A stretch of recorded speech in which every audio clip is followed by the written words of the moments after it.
આ ચાસમી શું છે વસ્તુ છે? હવે તમે કીધું ચાસમી લે છે, હવે ચાસમી શું વસ્તુ છે?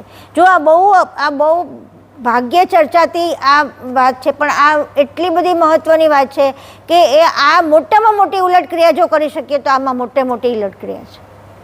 આ ઉલટ ક્રિયા થઈ જાય તો બીજી બધી ઉલટ ક્રિયા પાકી થઈ જાય. પહેલા શ્વાસમાં જશે ભાસ, પછી કોનામાં જશે?